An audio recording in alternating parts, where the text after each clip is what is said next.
صلى عليك الله يا ابن عبد الله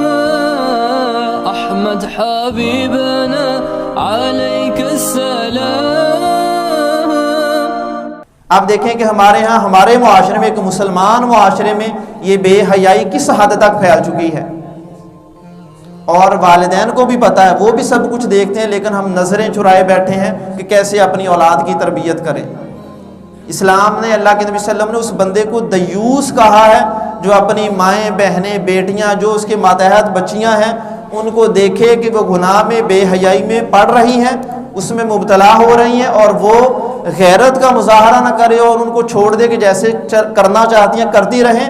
آپ صلی اللہ علیہ وسلم نے فرمایا کہ وہ مرد دیوس انسان ہے۔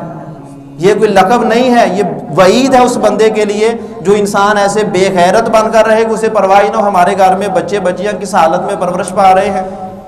اس لیے والدین کو چاہیے، بڑوں کو چاہیے کہ اپنے بچوں کے بارے میں بھی خیال کریں کہ ان کی تربیت کیسی ہو رہی ہے، کیا وہ حیا پر باقی ہیں یا بے حیائی پر پڑے ہوئے ہیں۔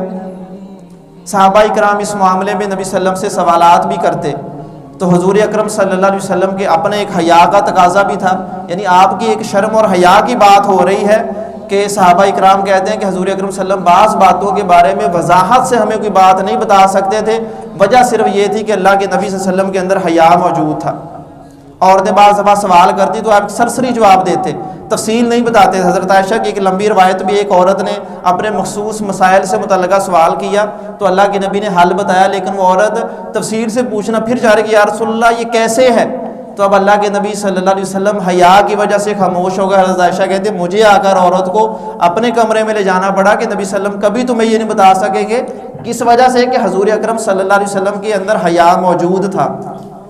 تو یہ حیا ہمارے اندر بھی موجود ہونا چاہیے۔ گالی گلوچ کرنا، فحاشی اور عریانی کے کام کرنا، یہ قطعی طور پر ایک مرد کو یا عورت کو کسی کے لیے بھی یہ گوارا نہیں ہونا چاہیے۔